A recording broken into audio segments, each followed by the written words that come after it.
ಅನ್ನಪೂರ್ಣೇಶ್ವರಿ ಠಾಣೆ ಸುತ್ತಲೂ ಕೂಡ ನಿಷೇಧಾಜ್ಞೆ ಹೊರಡಿಸಿ ರಸ್ತೆ ಬಂದ್ ಮಾಡಲಾಗಿತ್ತು. ವಾಹನ ಓಡಾಟಕ್ಕೆ ಅಡಚಣೆ ಉಂಟಾಗ್ತಾ ಇದೆ. ಸೆಕ್ಷನ್ 144 ಜಾರಿಗೊಳಿಸಿರುವುದಕ್ಕೆ ಟೆರರಿಸ್ಟ್ ಅಟ್ಯಾಕ್ ಏನಾದರೂ ನಡೆದಿದೆಯಾ ಅಂತ ಸಾರ್ವಜನಿಕರು ಆಕ್ರೋಶ ಹೊರಹಾಕಿದ್ರು. ಜನರ ಆಕ್ರೋಶಕ್ಕೆ ಮಣಿದ ಬೆಂಗಳೂರು ನಗರ ಪೊಲೀಸರು ಬ್ಯಾರಿಕೇಡ್ ಅನ್ನು ತೆರವುಗೊಳಿಸಿದ್ದಾರೆ. ಸುಗಮ ರಸ್ತೆ ಸಂಚಾರಕ್ಕೆ ಅನುವು ಮಾಡಿಕೊಟ್ಟಿದ್ದಾರೆ. ರೇಣುಕಾಸ್ವಾಮಿಯನ್ನ ಬೆಂಗಳೂರಿಗೆ ಕರೆತಂದಿದ್ದ ರಘುವನ್ನ ತಡರಾತ್ರಿ ಚಿತ್ರದುರ್ಗಕ್ಕೆ ಕರೆದೊಯ್ದು ಮಹಜರು ಮಾಡಿದ್ದಾರೆ. ಚಳ್ಳಕೆರೆ ಗೇಟ್ ರೇಣುಕಾಸ್ವಾಮಿ ಬೈಕ್ ನಿಲ್ಲಿಸಿ ತೆರಳಿದ ಸ್ಥಳ ಸರಸ್ವತಿಪುರಂ 2ನೇ ಮುಖ್ಯ ರಸ್ತೆ ಕುಂಚಿಗನಾಳ್ ಬಳಿ ಕಾಮಾಕ್ಷಿಪಾಳ್ಯ ಪೊಲೀಸರು ಮಹಜರು ನಡೆಸಿದ್ದಾರೆ. ಈ ಗ್ಯಾಂಗ್ ಬೆನ್ನು ಬಿದ್ದಿರುವಂತಹ ಅನ್ನಪೂರ್ಣೇಶ್ವರಿ ಠಾಣೆ ಸಾರ್ವಜನಿಕರ ಸೇವೆಗೆ ಅಲಭ್ಯವೇ ಅನ್ನೋ ಪ್ರಶ್ನೆ ಎದುರಾಗಿದೆ. ಮಹಿಳಾ ಸಾಂತ್ವನ ಕೇಂದ್ರದಿಂದ ವಿಚಾರಣೆಗೆ ಪವಿತ್ರ ಗೌಡರನ್ನ ಹಿಂಬಾಗಿಲಿನಿಂದ ಕರೆತಂದಂತ ತಕ್ಷಣ ಮುಖ್ಯ ಬಾಗಿಲನ್ನ ಬಂದ್ ಮಾಡಿದ್ದಾರೆ. ಶಾಮಿಯಾನದ ಜೊತೆಗೆ ಠಾಣೆಯ ಬಾಗಿಲು ಬಂದ್ ಆಗಿದೆ. ಆರೋಪಿಗಳಿಗೆ ವಿಐಪಿ ಟ್ರೀಟ್ಮೆಂಟ್ ನೀಡಲಾಗ್ತಿದೆ ಅನ್ನೋ ಆರೋಪವೂ ಇದೆ. ರೇಣುಕಾಸ್ವಾಮಿ ಕೊಲೆ ಪ್ರಕರಣದ ತನಿಖೆ ತೀವ್ರಗೊಂಡಿದೆ. ಉಳಿದ ಆರೋಪಿಗಳು ಬಾಯ್ಬಿಟ್ರು, ದರ್ಶನ್ ಮಾತ್ರ ಬಾಯ್ಬಿಡ್ತಿಲ್ಲ. ನಾನವನಲ್ಲ, ನನಗೇನು ಗೊತ್ತೇ ಇಲ್ಲ ಸಾರ್ ಅಂತ ಹೇಳ್ತಿದ್ದಾರೆ. ಇನ್ನು ಕೊಲೆ ಕೇಸ್ನಲ್ಲಿ ದರ್ಶನ್ ಹೇಳಿಕೆ ನೀಡಿದ್ರು ಕೂಡ ಪೊಲೀಸರ ಬಳಿ ದರ್ಶನ್ ವಿರುದ್ಧ ಬಲವಾದಂತಹ ಸಾಕ್ಷಿಗಳಿವೆ. ರೇಣುಕಾಸ್ವಾಮಿ ಕೊಲೆ ಕೇಸ್ನಲ್ಲಿ ಹಲವು ಎವಿಡೆನ್ಸ್ ಸಂಗ್ರಹ ಮಾಡಿರುವಂತಹ ಕಾಕಿ ತನಿಖೆ ಚುರುಕುಗೊಳಿಸಿದೆ. ಕೊಲೆ ಪ್ರಕರಣಕ್ಕೆ ಸಂಬಂಧಪಟ್ಟ ಹಾಗೆ ತಮ್ಮ ವಿರುದ್ಧ ಸಿಕ್ಕಿರುವಂತಹ ಸಾಕ್ಷಿಗಳನ್ನು ಕಂಡು ಡಿ ಗ್ಯಾಂಗ್ ಕಂಗಾಲಾಗಿದೆ. CDR tower dump mobile retrieve ಮುಂದಿಟ್ಟು ಪೊಲೀಸರು ತನಿಖೆ ನಡೆಸುತ್ತಿದ್ದಾರೆ. ಸಾಕ್ಷಿಗಳನ್ನ ಕಂಡು ತಮ್ಮದೇ ಕತೆ ಹೇಳಬೇಕು ಅಂತ ಅನ್ಕೊಂಡವರು ಶಾಕ್ ಆಗಿದ್ದಾರೆ. ತನಿಖಾಧಿಕಾರಿ ಪ್ರಶ್ನೆಗಳಿಗೆ ಸರಿಯಾದ ಉತ್ತರವನ್ನ ಕೊಡಲೇಬೇಕಾದಂತ ಅನಿವಾರ್ಯತೆಯಲ್ಲಿ ಡಿ ಗ್ಯಾಂಗ್ ಸಿಲುಕಿದೆ. ರೇಣುಕಾಸ್ವಾಮಿ ಕೊಲೆ ಪ್ರಕರಣದ ತನಿಖೆ ತೀವ್ರಗೊಳ್ತಿದ್ದಂತೆ ದರ್ಶನ್ ಸೈಲೆಂಟ್ ಆಗಿದ್ದಾನೆ. ಅರೆಸ್ಟ್ ಆದಂತ ಮೊದಲ ದಿನ ಇದ್ದಂತ ಗತ್ತು ಈಗಿಲ್ಲ. ದರ್ಶನ್ ಘಟನೆ ಬಗ್ಗೆ ಗೊತ್ತಿಲ್ಲ ಅಂದ್ರೂ ಕೂಡ ಸಾಕ್ಷಿಗಳನ್ನು ಮುಂದಿಟ್ಟು ಪೊಲೀಸರು ವಿಚಾರಣೆ ನಡೆಸಿದಾಗ ಅಲ್ಲಿ ಗೊತ್ತಾಗಿದ್ದ ವಿಚಾರಗಳು, ಸ್ಥಳ ಮಹಜರು ವೇಳೆ ಇತರೆ ಆರೋಪಿಗಳ ಹೇಳಿಕೆ ಆಧಾರದ ಮೇಲೆ ದರ್ಶನ್ಗೆ ಪ್ರಶ್ನೆ ಮಾಡಲಾಗಿದೆ. ತನಿಖಾಧಿಕಾರಿಗಳ ನಿರಂತರ ವಿಚಾರಣೆಗೆ ತಂಡ ಹೊಡೆದಿರುವಂತಹ ದರ್ಶನ್ ತಡರಾತ್ರಿಯೂ ಕೂಡ 2-3 ಬಾರಿ ಎಚ್ಚರ ಆಗಿರುವಂತದ್ದಾಗಿದೆ. ರೇಣುಕಾಸ್ವಾಮಿ ಕೊಲೆ ಪ್ರಕರಣಕ್ಕೆ ಸಂಬಂಧಪಟ್ಟ ಹಾಗೆ ಪೊಲೀಸರು ಆರೋಪಿಗಳ ಹೇಳಿಕೆಯನ್ನ ದಾಖಲಿಸಿಕೊಂಡಿದ್ದಾರೆ. ಆರೋಪಿ ದರ್ಶನ್, ಪವಿತ್ರ ಗೌಡ, ಪವನ್ ಸೇರಿದ ಹಾಗೆ ಎಲ್ಲರ ಹೇಳಿಕೆಯನ್ನ ದಾಖಲಿಸಿಕೊಂಡಿದ್ದಾರೆ. ಇನ್ನು ಸ್ಥಳ ಮಹಜರು ಮುಗಿದ ಬಳಿಕ ಪೊಲೀಸರು ಎಲ್ಲ ಆರೋಪಿಗಳ ಹೇಳಿಕೆಯನ್ನ ದಾಖಲು ಮಾಡಿಕೊಂಡಿದ್ದಾರೆ. ಆರೋಪಿಗಳ ಹೇಳಿಕೆ ದಾಖಲಿಸಿಕೊಂಡ ಪೊಲೀಸರ ಬಳಿ A1 ಪವಿತ್ರ ಗೌಡ ನಡೆದಿದ್ದೇನು ಅಂತ ಹೇಳಿದ್ದಾಳೆ. ನಂಗೆ ಕೊಲೆ ಮಾಡ್ತಾರೆ ಅನ್ನೋ ಸಣ್ಣ ಕಲ್ಪನೆ ಕೂಡ ಇರಲಿಲ್ಲ. ಅಶ್ಲೀಲ ಮೆಸೇಜ್ ಮಾಡಿದ್ನಲ್ಲ ಎಂದು ಚಪ್ಪಲಿಯಲ್ಲಿ ಹೊಡೆದು ವಾಪಸ್ಸಾಗಿದ್ದೆ. ಕೊಲೆ ಮಾಡ್ತಾರೆ ಅಂದ್ರೆ ನಾನೇ ದೂರು ಕೊಟ್ಟು ಸರಿ ಮಾಡ್ಕೊಳ್ತಾ ಇದ್ದೆ ಅಂತ ಪವಿತ್ರ ಹೇಳಿದ್ದಾಳೆ ಎನ್ನಲಾಗ್ತಿದೆ. ಸ್ಥಳ ಮಹಜರು ಬಳಿಕ ಪೊಲೀಸರಿಗೆ ಹೇಳಿಕೆಯನ್ನು ನೀಡಿದಂತ A2 ದರ್ಶನ್, ಪವನ್ನಿಂದ ಪವಿತ್ರಾಗೆ ಅಶ್ಲೀಲ ಮೆಸೇಜ್ ಮಾಡಿರೋದು ಗೊತ್ತಾಯ್ತು ನನಗೆ. ರೇಣುಕಾಸ್ವಾಮಿಯನ್ನ ಕರೆತರುವಂತೆ ರಾಘವೇಂದ್ರನಿಗೆ ಸೂಚನೆ ಕೊಟ್ಟೆ. ಶನಿವಾರ ಸಂಜೆ ರೇಣುಕಾಸ್ವಾಮಿನ ಶೆಡ್ನಲ್ಲಿ ಭೇಟಿಯಾದೆ. ದುಡ್ಡು ಕೊಟ್ಟು ಊಟ ಮಾಡಿಕೊಂಡು ಊರು ಸೇರುವಂತೆ ಹೇಳಿ ಹೊರಟೋದೆ. ನಾನು ಈ ಕೊಲೆ ಮಾಡಿಲ್ಲ, ನನಗೂ ಇದಕ್ಕೂ ಸಂಬಂಧ ಇಲ್ಲ ಅಂತ ಹೇಳ್ತಾರಂತೆ.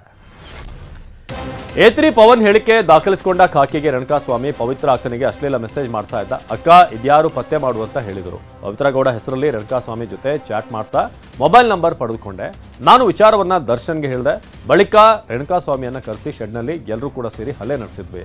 ಆದ್ರೆ ಸಾಯಿಸುವ ಉದ್ದೇಶ ಇರಲಿಲ್ಲ ಅಂತ ಹೇಳ್ತಾನಂತೆ. ಇನ್ನು ಪೊಲೀಸರಿಗೆ ಹೇಳಿಕೆ ನೀಡಿದ F4 ರಾಘವೇಂದ್ರ, ಚಿತ್ರದುರ್ಗ ದರ್ಶನ್ ತೂಗುದೀಪ ಅಭಿಮಾನಿಗಳ ಸಂಘದ ಅಧ್ಯಕ್ಷ.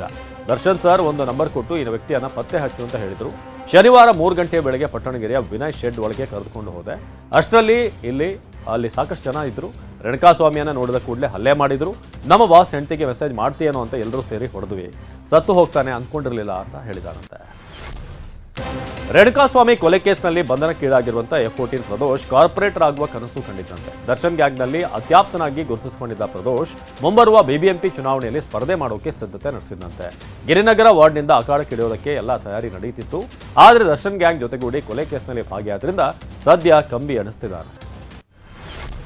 ಸರ್ಕಾರಿ ಕಚೇರಿಗಳಿಗೆ ಲೋಕಾಯುಕ್ತ SP MS ಕೌಲಾಪುರ ದಿಢೀರ್ ಭೇಟಿ ನೀಡಿದ್ದಾರೆ. ದಾವಣಗೆರೆ ಜಿಲ್ಲೆಯ ಜಗಳೂರಿನ ವಿವಿಧ ಇಲಾಖೆಗಳಿಗೆ ಭೇಟಿ ನೀಡಿ ಅಧಿಕಾರಿಗಳ ಚಳಿ ಬಿಡಿಸಿದ್ದಾರೆ. ತಾಲೂಕ್ ಪಂಚಾಯತಿಗೆ ತೆರಳಿ ಕ್ಯಾಶ್ ಬುಕ್ ಕೇಳಿದ್ರೆ ಕಚೇರಿ ವ್ಯವಸ್ಥಾಪಕ ರವಿಕುಮಾರ್ ತಬ್ಬಿಬ್ಬಾಗಿದ್ದಾರೆ. ಕಲಬುರಗಿ ಜಿಲ್ಲೆಯಾದ್ಯಂತ ತಡರಾತ್ರಿ ಭಾರೀ ಮಳೆಯಾಗಿದೆ. ಶಾಬಾದ್, ಚಿತ್ತಾಪುರ, ಆಳಂದ, ಚಿಂಚೋಳಿ ಸೇರಿ ಹಲವು ಕಡೆ ಭಾರೀ ಮಳೆಯಾಗಿದೆ. ಚಿತ್ತಾಪುರ ತರ್ಕಸ್ ಪೇಟೆಯಲ್ಲಿ ಮಳೆ ಆರ್ಭಟಕ್ಕೆ ಮನೆಗಳಲ್ಲಿ 2 ಅಡಿಯಷ್ಟು ನೀರು ಶೇಖರಣೆಯಾಗಿತ್ತು. ನಿವಾಸಿಗಳು ಪರದಾಡಿದ್ರು. ಮನೆಯಲ್ಲಿ ಶೇಖರಿಸಿಟ್ಟಿದ್ದಂಥ ದವಸ ಧಾನ್ಯ ನೀರು ಪಾಲಾಗಿದೆ. ರಾತ್ರಿ ವೇಳೆ ಯಾದಗಿರಿ ಜಿಲ್ಲೆಯ ಸುರಪುರ ತಾಲೂಕಿನ ನಗನೂರು ಕೆಂಭಾವಿ ರಸ್ತೆಯಲ್ಲಿ ಕಳ್ಳತನ ಮಾಡ್ತಿದ್ದ ಗ್ಯಾಂಗ್ ಅರೆಸ್ಟ್ ಆಗಿದೆ. ವಾಹನಗಳನ್ನ ಟಾರ್ಗೆಟ್ ಮಾಡಿ ಕಳ್ಳತನ ಮಾಡ್ತಿದ್ದ ಶಿವು ಹಳ್ಳೆಪ್ಪ, ರಾಜು ಕರ್ನಾಳ್, ಸುನೇಲ್ ದೊಡ್ಮನಿಯನ್ನ ಕೆಂಭಾವಿ ಪೊಲೀಸರು ಬಂಧಿಸಿದ್ದಾರೆ. ಕೆಂಭಾವಿ ಪೊಲೀಸ್ ಠಾಣೆಯಲ್ಲಿ ಪ್ರಕರಣ ದಾಖಲಾಗಿದೆ. ರೌಡಿ ಶೀಟರ್ ಅಶೋಕ್ ಅಡಿಗನನ್ನ ಗೂಂಡಾ ಕಾಯ್ದೆ ಅಡಿ ಬಸವೇಶ್ವರ ನಗರ ಪೊಲೀಸರು ಅರೆಸ್ಟ್ ಮಾಡಿದ್ದಾರೆ. ಪದೇ ಪದೇ ಕಾನೂನು ಬಾಹಿರ ಚಟುವಟಿಕೆಯಲ್ಲಿ ಭಾಗಿ ಹಿನ್ನೆಲೆ ಬಂಧಿಸಿದ್ದಾರೆ. ಗ್ಯಾಮ್ಲಿಂಗ್, ವಂಚನೆ, ಅಕ್ರಮ ಹಣ ವರ್ಗಾವಣೆ ಪ್ರಕರಣದಲ್ಲಿ ಭಾಗಿಯಾಗಿದ್ದ ಬಸವೇಶ್ವರ ನಗರ, ಕಾಮಾಕ್ಷಿಪಾಳ್ಯ, ಡಿಜೆಹಳ್ಳಿ, ಸುಬ್ರಹ್ಮಣ್ಯ ನಗರ ಠಾಣೆಯಲ್ಲಿ 12 ಕೇಸ್ಗಳು ದಾಖಲಾಗಿದ್ವು. ಚಾಲಕರಹಿತ ನಮ್ಮ ಮೆಟ್ರೋ ಟ್ರಯಲ್ ರನ್ ಆರಂಭ ಆಗಿದೆ. ಹಳದಿ ಮಾರ್ಗದ ಆರ್ವಿ ರೋಡ್ ಟು ಬೊಮ್ಮಸಂದ್ರ ನಡುವೆ ನಿನ್ನೆ ಟ್ರಾಕ್ಷನ್ ಮತ್ತು ಬ್ರೇಕಿಂಗ್ ಟೆಸ್ಟ್ ನಡೆಸಲಾಯಿತು. ಟ್ರಯಲ್ ರನ್ ಬಳಿಕ ಸಿಗ್ನಲಿಂಗ್, ದೂರಸಂಪರ್ಕ ಹಾಗೂ ವಿದ್ಯುತ್ ಪರೀಕ್ಷೆಗಳನ್ನು ನಡೆಸಲಿದ್ದಾರೆ.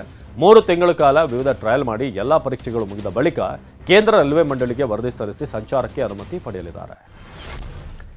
ಇಂದಿನಿಂದ 2 ದಿನ ಸಿಎಂ ಸಿದ್ದರಾಮಯ್ಯ ಮೈಸೂರು ಪ್ರವಾಸ ಕೈಗೊಳ್ಳಲಿದ್ದಾರೆ. ಸಂಜೆ 4:30ಕ್ಕೆ ವಿಶೇಷ ಫ್ಲೈಟ್. ಸಿದ್ದರಾಮಯ್ಯ ಮೈಸೂರಿಗೆ ಹೋಗ್ತಾರೆ. ಫ್ಲೈಟ್ನಲ್ಲಿ ಮೈಸೂರಿನಲ್ಲೇ ವಾಸ್ತವ್ಯ ಹೂಡಲಿರುವ ಸಿದ್ದರಾಮಯ್ಯ ನಾಳೆ ಲಕ್ಷ ವೃಕ್ಷ ಕಾರ್ಯಕ್ರಮಕ್ಕೆ ಉದ್ಘಾಟನೆ ನೀಡಲಿದ್ದಾರೆ. ಬಳಿಕ ವಿವಿಧ ಖಾಸಗಿ ಕಾರ್ಯಕ್ರಮದಲ್ಲಿ ಭಾಗಿಯಾಗಲಿದ್ದಾರೆ. ಲೋಕಸಭಾ ಚುನಾವಣೆಯಲ್ಲಿ ಕಳಪೆ ಪ್ರದರ್ಶನ ತೋರಿದ ಬಿಜೆಪಿಗೆ ಮತ್ತೊಬ್ಬ ಆರ್ಎಸ್ಎಸ್ ಮುಖಂಡ ಚಾಟಿ ಬೀಸಿದ್ದಾರೆ. ಬಿಜೆಪಿಯ ಸೊಕ್ಕಿನಿಂದಲೇ ಶ್ರೀರಾಮನೇ 241ಕ್ಕೆ ನಿಲ್ಲಿಸಿದ್ದಾನೆ ಅಂತ ಆರ್ಎಸ್ಎಸ್ ಮುಖಂಡ ಇಂದ್ರೇಶ್ ಕುಮಾರ್ ಟೀಕಿಸಿದ್ದಾರೆ.